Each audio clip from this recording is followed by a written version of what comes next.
My name is Stormy Lewis and I am the story sharing guru. So Authority Magazine has actually asked me to share 5 tips with you to make you a great writer. So let's get started. First and foremost is probably one you've already heard. Read. And the reason why so many people say that the more avid of a reader you are, the better writer you will be is because you can look at how other people are writing. They can help you figure out how to develop your characters, your plots, your sentence structures. By studying how other people write their stories, it makes you a more stronger writer. Now, what I like to always remind people is don't just focus on the genre that you plan on writing in. Read anything you can get your hands on. The more of a variety that you're taking in, the more creative your stories will become. So, read the nonfictions, the fictions, the young adults, the true crimes, the suspenseful thrillers, whatever works for you. But don't think that it's going to happen through osmosis. Doesn't quite work that way. So, yes, audiobooks are great, but you will learn more if you actually pick up a book and read it. So that's tip number 1. Tip number 2 is probably another one that you hear about. Scheduling. Yes, you have to suck it up and actually make time in your chaotic life to sit down and write. Here's where it gets a little complicated. There tends to be basically 2 groups of people.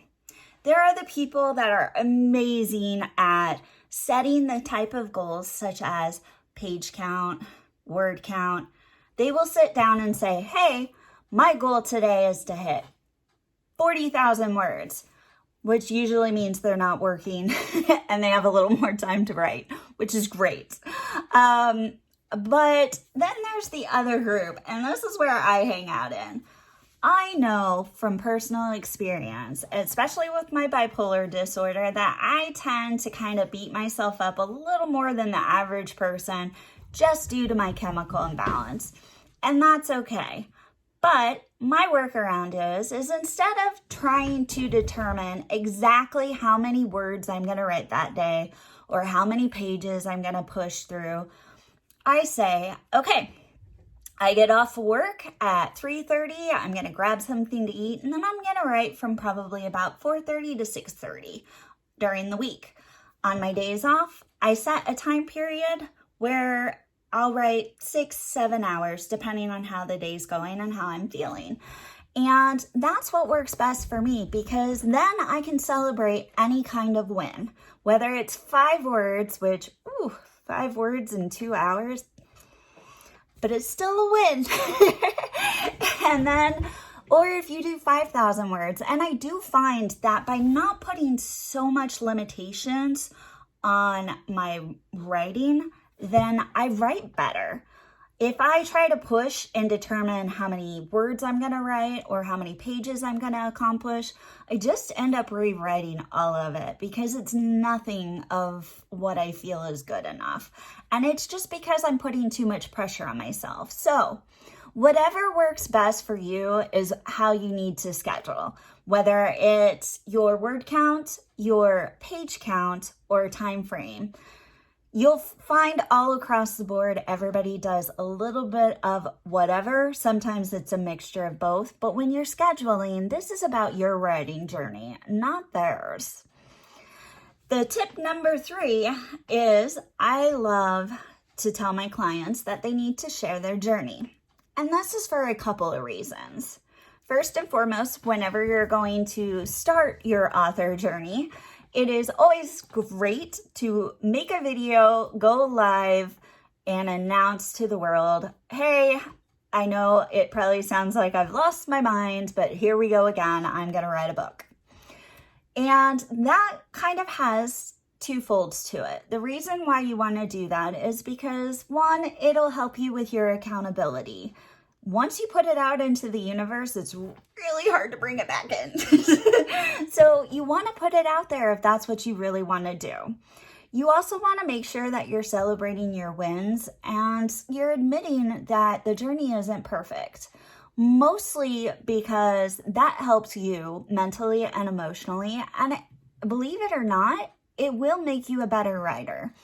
Now, I tend to hang on Instagram mostly because there is such a supportive writer and author community. I hear the same thing about Twitter, and I get on there every once in a while, but I've really made some great author friends on Instagram. And you would not believe how many times I've gone on there and been like, ugh, writer's block, somebody help. And everybody just showers you with love and support. And they celebrate your wins with you. And that's great. So that helps you to hold yourself accountable, and other people will hold you accountable too on your journey when you do it that way. It helps you get the support that you need. During the pandemic, it was really hard to actually be face to face with my normal support group. So I really had to reach out and kind of do the virtual thing. And I was surprised at how many more friends I have scattered all around the world now because I got to do that. But another important aspect of sharing your journey is the fact that when readers feel like you're a real person and you are not the used car salesperson going, buy my book, buy my book, buy my book, that would annoy anybody. But when they feel like they're a part of your journey with you and they feel like they've almost contributed to the author journey of this book, it actually motivates them a lot more to end up purchasing it by the time you push that publish button. So share your journey, not just for yourself, but for your readers. Get people excited and be honest about your wins and your downfalls, and you'll be amazed at the magic that takes place. Now, 4, I am the girl that doesn't have much of a budget when it comes to marketing my books, but I still know when it's time to get help. You do not want me drawing stick figures for my cover. This amazing cover came from somebody off of Fiverr. And we all know that that is a gold mine for freelancers. This guy ended up becoming my go-to guy for not only my covers, but my father's covers for his books too. So definitely there are certain things that if you know you're not really good at, I mean, obviously people pick up a book first based on the cover and what it says on the back and that inner cover.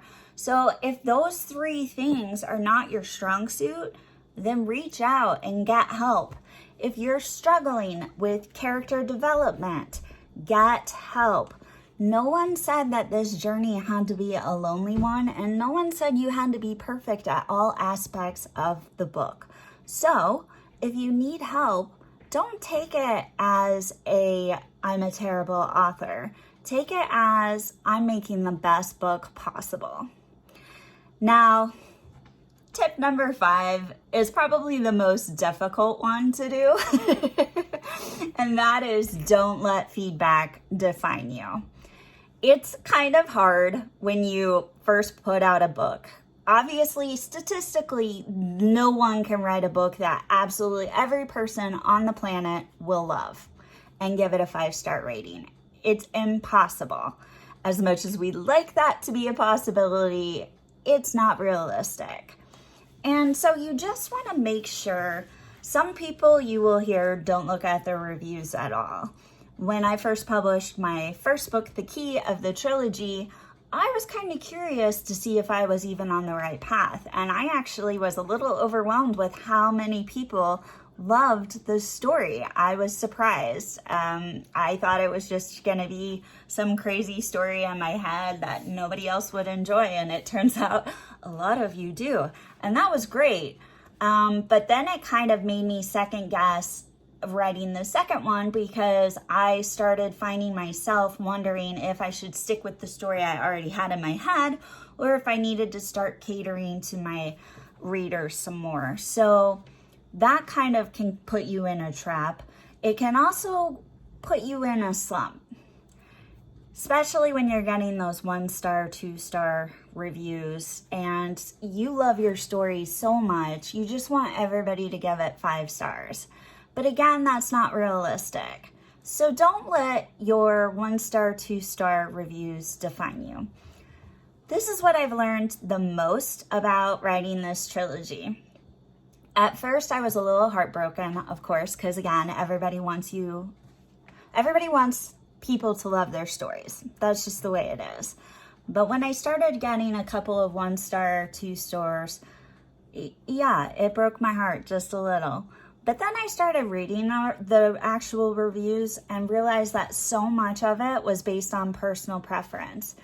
And I also learned something else, that my books, I originally wrote this series for 30-plus-year-olds for my target market. And those are the people that were giving it 5, 4.5, 4 stars. But the people that give it lower stars are actually below the 30-year mark. And so I learned a hard lesson that I can't control who all picks up my book. Obviously, the more people that pick it up, the better. And I can't control who leaves a review. But what I can control is the fact that realizing, so the younger people didn't really care for it. That's okay, because the people that I wrote it for were loving it. And that was my target market. So just remember that not every review, or technically a bad review, is really that bad. Sometimes it can be proof that you're on the right track and you're writing to the right people. Sometimes it's valuable feedback that means you can improve on your next book. So just make sure that you're not letting your reviews define you. And then I'm actually going to give you a bonus one because this is the most important. Basically, publishing a book is a roller coaster ride for emotions. And a friend told me once that it was like delivering a baby, but I kind of like my other friend who mentioned that it is similar to sending a kid off to college. You put all your time, effort, and work into this baby of yours, and you have to eventually get to the point where you push that publish button and set it free. And yes, you're a little panicked if anybody's gonna like it. You just never know. But the reality is that you published a book. Most people just say they're gonna publish a book and never push that button. Heck, most people don't even write down their thoughts. They just say they're going to. So my bonus tip is to make sure that you learn to laugh. Laugh at your errors, because there will be plenty. Laugh at your lower reviews. Hopefully there's not plenty of those. But have fun. This is a journey. It's a personal journey for you of your personal story. And if you can't laugh and enjoy the ride, then it's not going to be as exciting and feel like such an accomplishment if you're not enjoying the ride from start to finish. And those are my tips. Have a great day.